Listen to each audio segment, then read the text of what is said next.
Hey guys, can I remember Daredevil Season 2, Episode 8, Guilty as Sin, and of course I was really looking forward to this episode. You guys know I have been just loving the hell out of this season, and I gotta say, when I watch Flash or Arrow, it's not bad, but it feels weird because of how different Daredevil really is, and probably, I am probably gonna see Batman v Superman tomorrow, and that's gonna be weird as well, because that's not all gonna be like how Daredevil is, and, this episode for me was the first episode that I don't think was perfect, honestly. I don't think this episode was perfect, and that's fine. There are gonna be some duds every now and again, not every episode's gonna be perfect, and I will say that some of the things revealed in this episode didn't work in this particular episode, but I do think are going to work in the future. And there were some amazing scenes in this episode. Don't get me wrong. There were some incredible scenes here. But I do think that, one, there were a lot of moments that felt kind of out of character for these characters.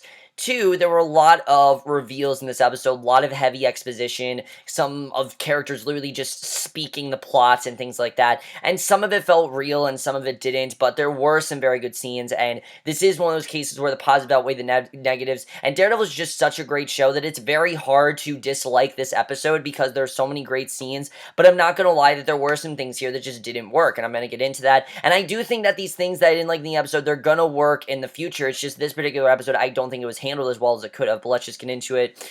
And as we know, at the end of last week's episode, at the end of, not last week's episode, I always say that, but it's like, when you binge a show, it feels like it was the previous episode, like a week ago, but of course it wasn't. But I can't believe I'm already on episode 8. I'm going to finish this pretty quickly, I think. We see, of course, as we know, Matt and Elektra found that there was this huge pit outside, and of course, the flashlight finally hits the bottom. Matt estimates that the hole is probably 40 stories deep, and right about then, they both end up dodging a pair of Shuriken and ninjas coming at them. Matt is to listen for the sound of their katanas because they're neither breathing nor have heartbeats he can track because they move so fast. I mean, you guys know, ninjas move fast, and again, it adds another really cool aspect to the show with these ninjas. Before it was kind of like Mission Impossible, and now it's kind of like, I don't know. Give me something that's popular with ninjas. I can't really think right now. I'm sure there's something like, I want to say Karate Kid, but that's not at all what this is. Crouching Tiger, Hidden Dragon. Okay, that's what I'll say for right now. Crouching Tiger, Hidden Dragon. That's what this felt like. I'm sure there are other things with ninjas, but that's the first thing that came to mind. But really cool scene. Elektra, though, gets badly injured here, and I like, again, that there were some repercussions. Like, Elektra's not perfect, and we saw that, and I like that the way they showed that. I thought there was a very strong scene, and, we see that Elektra gets very badly hurt, and she tries her best. Like, she really does try to fight here, and, definitely really crazy. She disarms one of them. She threatens to turn the blade back on its former owner, and Daredevil sees that she's about to break his no-kill code, because remember, he had an agreement that she's not going to kill anyone. She's about to break that code. He stops her. Doing so distracts her just enough for one of the ninjas to slash across her stomach, disabling her, and, the ninjas prove to be too much for them. We see, basically, Matt's about to follow her when Stick returns out of nowhere, saves their asses, and Stick is back here, which was awesome, and I love his line of saying, now, who wants to get the hell out of here? Just a perfect reintroduction to Stick. I really do love this character. I don't love this character after this episode, but the actor that plays him is just so great that I can't dislike this character, but I will say that this character I did think was better in Season 1, but I did really like what they did with him in this episode. Basically, we see that he saves the day, and he's then somehow driving while blind, which, okay, that's, again, I don't really understand how they were able to do that. How Stick's able to drive blind, I'm not going to question it, but just, when you're blind, you shouldn't be able to drive. It's just not safe, and we see, but I think at this point, like, Stick just want to get out of there. Ninjas are chasing them down abnormally empty New York streets. They lose the ninjas, and luckily they were able to lose them. They head to Matt's place, where Stick contacts a really nasty home remedy to deal with the poison flooding Elektra's system. He literally is to put, like, this, like, thing in, like, this, blade inside of her, this poison blade that sliced her midsection, and he has to make it, like, worse from her. It's a really gruesome scene. Of course, we've seen gruesome scenes here, but this is one of the hardest scenes to watch. I mean, just seeing Elektra in pain, and especially because violence is the thing that drives this character and the thing that she loves, the fact that she was in pain and this was actually hurting her, I mean, it really was crazy, but again, it really shows that Elektra is human, and just like all the characters in the show, which I loved, and I thought that was definitely very well handled, I definitely really enjoyed that. But basically, we see Matt's concern for Elektra suggests he may still have feelings for her after all, which you kind of start seeing in this episode that maybe he does have feelings for her a little bit. You kind of do start to see that here. And then we get the most random reveal here because Stick reveals right here that he knows Elektra for whatever reason. We don't know how, but he knows Elektra. And Matt is obviously pissed that Stick kept this from him because Elektra just randomly showed up. And now we're realizing that Stick knew her and he doesn't know how, but obviously Matt's really upset. You can understand why he's upset. I mean, he has a right to be upset, definitely, over what happened. Definitely, I like seeing that. So you can tell that he's really upset about what happened, and yeah, so as far as Stick goes, we know that he knows Elektra, and that's not the part of this episode that didn't work for me. It's the rest of this, which I'll get into. Basically, the next day at court, Foggy and Karen are nervous since Matt, again, hasn't shown up, and Foggy has to do this on his own. He doesn't really want to, again, have to do this, because, again, he shouldn't have to. He wasn't the one that wanted to work in this case in the first place. And remember, Matt was going to do the questioning. That was their plan, that Matt was going to do the questioning, and Foggy is questioning Frank's former commanding officer, and he recounts a tale, this really great scene. I really love the way the scene was done. He talks about how Frank saved his entire unit after his commander made a bad call, and it shows that Frank does have good in him. Like, he really does want to rescue people, and he really does want to help them, and I like that they showed that here. And he's surrounded to ambush Frank and the rest of his troop. He said he tries to keep people safe because he's a hero, a man who deserves respect and gratitude, and the Punisher is not the same man. The Punisher is just vengeance. It's his alter ego. That's really like how Matt's Daredevil is his alter ego. With Frank, the Punisher is his alter ego, and I like that, the commanding officer tried to say, this isn't really who he is, this is just his alter ego, and that really is what happened. So Reyes salivates over the chance to discredit him, but he happily admits that he is the commander who fucked up, and then he owes Frank his life. She's embarrassed, and it looks good on her, which I thought was interesting to see that Reyes wasn't winning here. We can see that things are not going well for her, and I definitely did like seeing that. And then we find out more of what's going on with Stick, how he knows Elektra, because this seems to come out of nowhere. I mean, him just saying, I know Elektra, I mean, it's crazy. And obviously, Matt is demanding answers. He's pissed at Stick of what's going on, and he literally punches him. Like, he punches him, and he's really pissed, and I like that Matt was fighting dirty. He had a reason to be upset, and I like seeing that. And basically, we find out what's going on here. He comes clean about the war he's always talking about, because if you remember, Stick's always talking about there's this war that's going on, and we understand what he's talking about now. Basically, he talks about this collection of warlords who paint the face far east with the blood of anyone who gets in their way. These mythical people spread across Asia and give themselves the name of the Hand, and they have a mysterious weapon called Black Sky. Now, they don't know what this is, they just know it's a weapon that they have, but we are officially introduced to the Hand this episode. I understand that was the point here, that they were trying to get us introduced to them, and Stick continues to tell Matt about the Chaste, who's the only protection from the Hand. The holes they find is just the star of the war that's going to see Hell's Kitchen burn, but it's bigger than Matt Stick or any of their problems, and he pulled Elektra to work for him. So Elektra works for him, which is crazy that we found out, and this is kind of unbelievable. I mean, it doesn't really work for me because Elektra just randomly showed up and it didn't really seem like she had any interest and would stick in anything, but now it seems like Stick basically, playing this whole thing. Like, he wanted Elektra to get to Matt so that way she could convince him of what's going on, and that's very interesting, but you can't help but think Elektra wanted to do this herself. I mean, definitely, this is very interesting. It changes a lot of things up, and it's going to be hard for me to accept this. It is, because it changes a lot of things. It changes Elektra's character. It doesn't really change Elektra's character, but it changes the way we kind of feel about her. Like, we don't see her as crazy anymore, which I like that she's not as crazy, and we're kind of understanding her more, which I like, but there's a lot here that I don't know how I feel about. I need to figure out really how I feel about this, and it's really the first thing that I don't know if I'm okay with. I really don't. I think some of this works and some of it doesn't, but just the fact that Stick might have coerced this entire plan just feels a bit just too neat. Like, it feels like there's more going on there, and I like that we have this right of the Hand. I like that they've been introduced. I like seeing that overall. Now we know, what's going on, that it isn't the Yakuza. The Hand is who they need to fight, and you have to wonder, that man who said, I'm not from the Yakuza, is he from the Hand? Because he said straight out, I'm not Yakuza. He could be the Hand, and that's what's dangerous, and we already know how dangerous the Hand can really be. I mean, the fact that Matt can hear their heartbeats, that's really crazy, and I can't wait to see where this goes, but right now, I just don't really know how to feel about this. But I did like that this was kind of like the calm before the storm. Like, they're setting things up, and things are crazy, but it's not as crazy it's going to get, and it's just starting.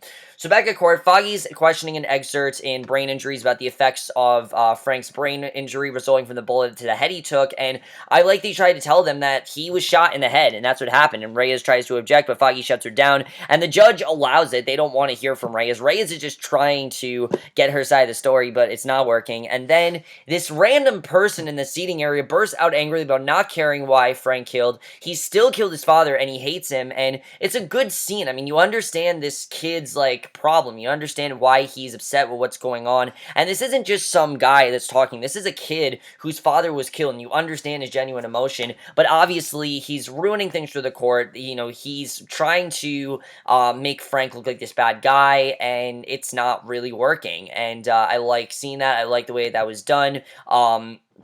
And, you know, basically, Frank shows the first signs of actual remorse we see, having seen finally the real collateral damage of his actions, because I think he's really seeing here what he's doing to this kid and really what's going on, and basically, it's a great scene we saw here. Karen talks to Frank in private during a recess, and basically, he thinks that he's this monster. He thinks that he's a monster for what he did, and that he is this killer, but Karen's trying to tell him that he's not, and she wants Frank to take the stand, and thinks it could reduce the charges if he tells his side of the story, and she doesn't think he's a monster, convince him it'll let him know who he truly is, and if he's mentally healthy, and it's a really good scene. You see that Karen really does want to help him, and I like seeing that. Very good stuff overall, and Foggy doesn't want to do the questioning. He wants Matt help to do the questioning, and Matt's going to be the one to help them out, and you can tell that Foggy's really upset. Like, he really can't do this on his own. Even though he's really good at what he does, they need Matt for this. They just do. They can't do this without him, even though, you know, they are perfectly fine with what they're doing. They need Matt. Matt can help them out. They need him in this situation, and I like seeing that.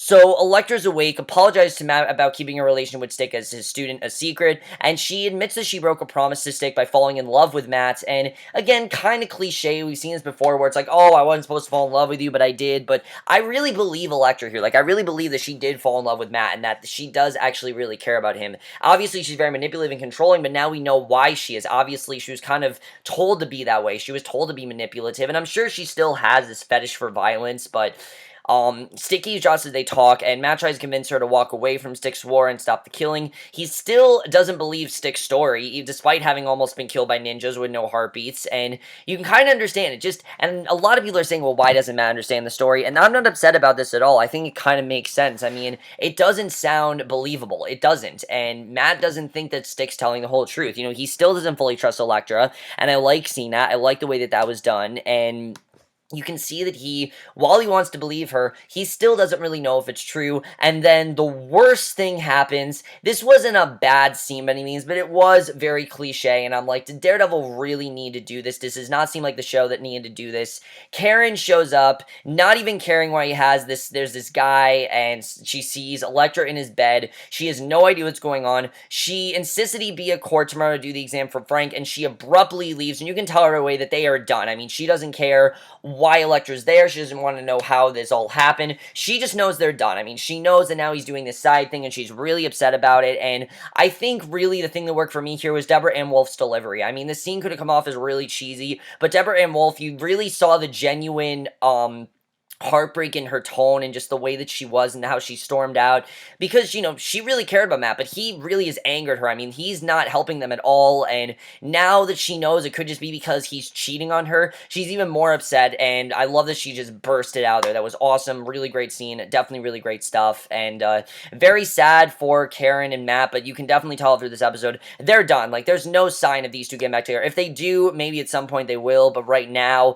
it doesn't seem like they're getting back together at all, and I see the worst for these two, really, I do, and I've said that before. I don't think things are going to work out well for them. I like Frank, I like Matt and Karen overall, but right now, they just can't be together because Karen has no idea what's going on. I feel the only way that Matt and Karen be together, if Karen, if Karen finds out about his situation. If Matt tells her he's the Daredevil, then this could change a lot of things. They'll be able to, change the relationship. She'll understand what's going on, and if he tells her, then it could just change a lot of things. But I understand he doesn't really want to tell her because, of course, she doesn't agree with him, with him not killing. She thinks it's stupid, she don't think it's cowardly, and she doesn't really like the Daredevil. So I understand that, but right now, it really ruined a lot of things, and I didn't have a problem with this scene. Again, I understand why Karen's really upset. It made sense, and I really like that. Matt finally shows up at court, which Foggy, you can tell, is really upset about, definitely. I mean, he's finally showing up, and he doesn't know why he's not there. Foggy chews him out. He wants Matt to put the hell he's put him and Karen through to good use and use his knowledge as vigilante to good use so they can make Frank just look crazy enough to be committed, and Matt agrees. And Matt begins questioning Frank about what happened that day his family was tragically killed, but he goes off on his own tangent, and he doesn't really get to do what they want him to do. What they want him to do was ask Frank questions, and Frank answer them. Frank doesn't get to answer really anything. Matt just does his own thing, and it's partially because Matt didn't really know what they want him to do. All, Karen says that, oh, we want you in court tomorrow. They didn't get to explain to him really what was going on, and this isn't necessarily their fault. It's really Matt's fault. He was doing his own thing. He's very distracted. He's not really focused on this case, even though he wants to be. He obviously is thinking about Stick. He's thinking about Stick. He's thinking about his connection to Elektra. He's thinking about how Elektra lied to him about this, and he's not really focused on this right now. And he goes on his own tangent saying the town needs people like Frank. Even calls him a hero who's willing to fight to keep the streets safe. He just needs help because he doesn't know right from wrong anymore, and it's a really crazy scene. I mean, you see that he basically is just doing things without anyone telling him what to do, and Matt basically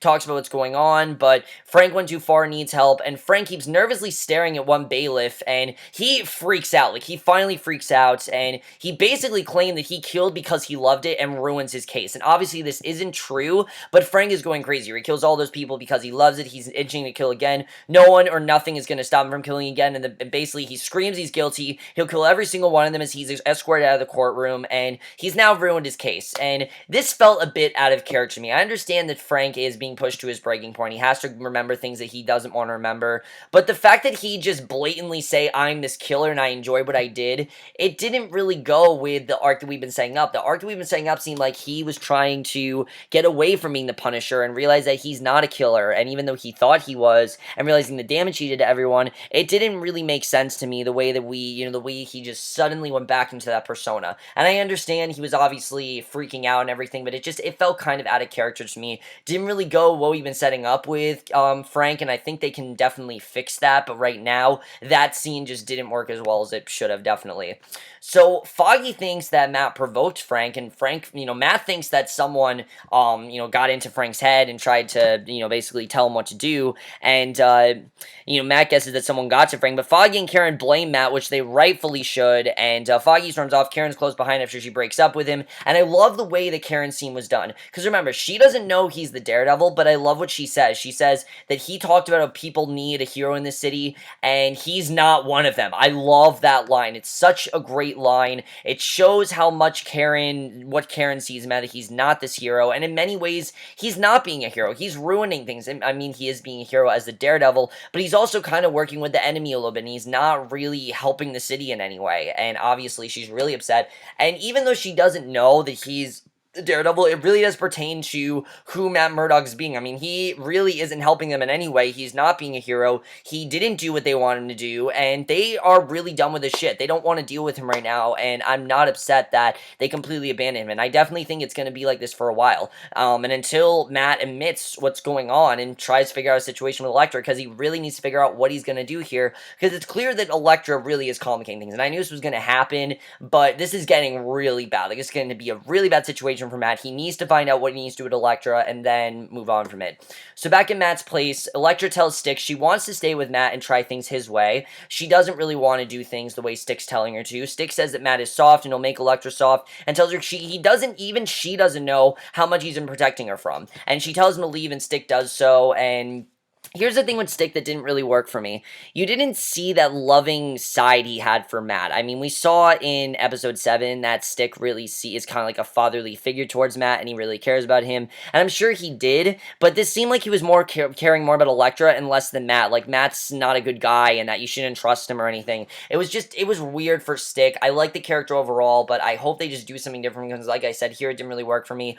He tells me in a waiting car they need to get the band back together, and as a hand ninja silently walks watches from a neighboring rooftop, and what does that mean? What's the band? I mean, it's clear that there's someone else that's working with Elektra, that's not Matt and Elektra, that's a lot more powerful than them, and who knows who he's talking about. I mean, there clearly is more that he's talking about here, and I don't know if he's trying to set up defenders, if he might know Jessica Jones or something like that. I don't really know, but this is very interesting the way he said that. We don't know what he means by we gotta get band back together. Who that could be, I have no idea, and I'm very interested in seeing what could happen there. So Matt and Elektra have this really nice scene after this because things are really tense between them. And this is kind of the scene where they start to understand each other. And even though they did in that one scene, episode 7, they still have a very toxic relationship. And I think here it really kind of solidifies what's going on with Matt. They have this heart-to-heart about their feelings, about choices, about making things work. And it's a really nice scene. Elektra tells Matt she wants to be with him in part because he's the only person who thinks that there's some good in her. Everyone else thinks that she's this dangerous person. And he actually sees that she does have good in her and that she's not a terrible person. And despite the, he understands why she's doing what she's doing. And she apologized from losing the case and more, but he's okay because he didn't lose her, and you can tell that he really cares about her. Like, he really does want to be with her, and now they just need to figure out how to make their new partnership work. And I like the way the scene was done. It shows that things aren't necessarily changing for Matt. Like, I think Matt still cared about the case, but he understands Elektra's situation. He understands Elektra was manipulated by Stick, and she doesn't want to go by that manipulation. She wants to run things. She wants to partner up with Matt because she genuinely cares about him, and I like the way that was done. Matt goes to get a drink, and an arrow just pierces his shoulder out of nowhere. Just this arrow pierces his shoulder, and this, that was the ninja was atop the roof. Matt manages to fight him off, wants to find out who he's working for, but then, he wants to find out who he's working for and everything, and he realizes that this is just a kid. This isn't a man. This is a kid, and that's what's horrifying. The fact that there are kids involved in this sort of thing. I mean, you can tell the look on Matt's face. He is horrified by what's going on. He has no idea what to do, and before they can find out anything, Elektra slits the kid's throat to the horror of Matt, and she's now broken their code. I mean, he told her straight out, I don't want you to kill anyone, and now she has killed someone. He's freaking out, and I love his reaction. Like, he's not mad at her. He's like, why'd you do this? Why'd you do this? Like, he doesn't know how to do. He's kind of convulsing, and it really, I mean, she ruined pretty much everything, and, now she's fucked up his case. She's ruined, she's now ruined, the no-killing code, and she's doing things by her way, and I love her line. She tells Matt, this is who she is.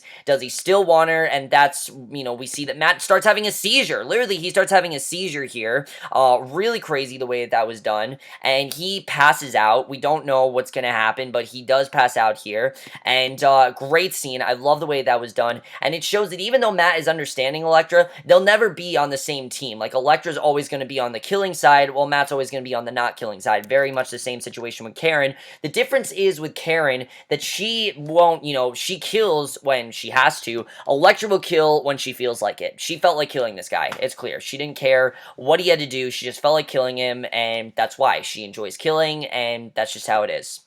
So we see Frank now in jail, where he's met with a rude welcome, and this scene was just incredible. Finally, we got to see this, and this was all, the episode was worth it. I mean, this was a rough episode to get through. I definitely will say that. There were some scenes where I'm just like, this is rough. It really is, because I wanted to love this episode, and I didn't, but this scene really made up for it. He's now in jail, where he's met with a rude welcome, as expected, considering all the enemies made of the criminal world, but he's about to meet someone that we've waited for all season. We see a man on a bench press and putting 5 plates with ease, and we can tell right away who it is. The camera only showing him from behind, but we can tell that it's a man of size with a bald head, and I'm like, I know who this is gonna be. He turns around, he tells the Punisher they must have gotten his message, and Wilson is back. Yes, Wilson Fisk is back. He wants to meet up with Frank. What he's gonna talk about, I have no idea, but him and Frank, they're now, he wants to work with him. You can tell that he's gonna be a huge part of the second half of the season, and I love this. The show never indicated that Wilson went away. That's the thing I want to say, is that the show never said straight out, oh, Wilson's done.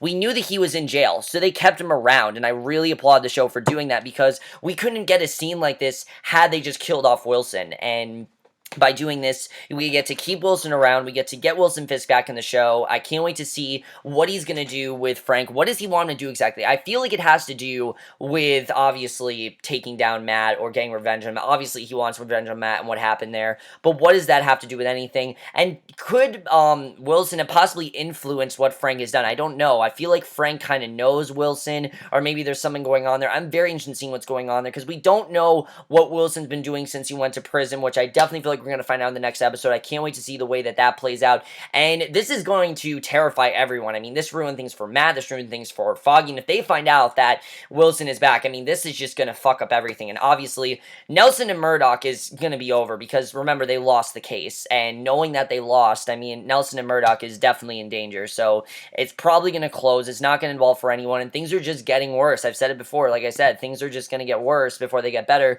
And I'm sure things are eventually going to get better, but right now they're going to get worse. Matt needs to figure out this Elektra situation. He really does, because it's very complicated. I understand that. But they're not on the same team, and they're never going to be. And that's the thing that I think Matt needs to understand. Even though he wants to be with Elektra, and he does care about her, they're never really going to be on the same team fundamentally. They have different ways of doing things. They think differently. They don't act, they think differently. They have different ways of doing things. Elektra will kill someone while Matt won't and try to get information out of them, while Elektra will just straight up kill them, and he really needs to figure out what he wants to do here. Matt and Karen, I feel like now is the time for him to tell Karen what's going on, but I feel like he doesn't want to. Again, he knows that they can't really be together, and even though he wants to have much of a future, even though he wants them to, and it's really sad what's going on there. I really do feel bad for Matt and Karen, because out of anyone, I mean, you have to feel bad for what happened there. It wasn't necessarily his fault that he was late. It's just he chose to ally with Elektra. He chose to stay on her side. He knew what he was getting himself into, and he didn't try to back out. That's the reason why I'll say, okay, this is kind of Matt's fault. It's not all the way his fault. I think a lot of the things, yeah, was Elektra's fault. She tried to ruin a lot of things for him, but in many ways, he knew what he was doing, and that's very interesting. Frank, what is Wilson? Here's my thing with Frank. Is Frank going to go in the direction of being a killer again, or is he going to try to redeem himself? Is he going to take Wilson's offer? I'm very interested in seeing what happens with Frank. Foggy and Matt, things are very bad between these two. I definitely think that they're going to try to make amends at some point, but right now it's going to be very hard to see if they're going to be able to make amends. And as far as Stick, what is Stick talking about when he says we got to get the band back together? It's clear that there are more of them. We don't know how, but there's definitely more. There's more in this group. It's not just Matt and Elektra. There's more out there, and who that could be, we don't really know. I'm very interested in seeing what that's all connected to, because that's very interesting overall. And like I said, this was in no way a bad episode. It's just because of how amazing the show has been and how they've been upping the quality literally, I think, every single episode. Episode 4 is still the best episode of this entire show, and no episode has really competed with that except for probably episode 6, or even episode 7. I mean, those episodes were great. It's just this episode was the first episode that wasn't perfect for me. I do think I'll eventually like where they're going with Elektra. Right now, I don't love it. I really don't, but I do think as the show goes on, I'm going to like it more and more. But overall, guys, I'm you guys saw this episode. Absolutely, really enjoyed the ending of this episode. I thought there were some really great things here. I didn't love this episode. Like I said, I think some of the reveals didn't really work as well as they could have, and I do think eventually I am going to latch onto this, and I am going to enjoy it, but right now, I really just need to see another episode play out, see what happens. I like that we get introduced to the Ham. We now know how genuine of a threat they are. But then, you guys saw this episode. Love to hear your thoughts on it. We'll see you guys in my next video, which will be for episode 9 of Daredevil. Really going through this really well. My plan's to finish it this weekend, guys, and I think I could. I only have 4 or 5 episodes left. I can do it. I can finish it, and I will do that. But let me know what you guys saw this episode. We'll see you guys in the next show, which will be for episode 9, and we'll see you guys for that. Okay, bye.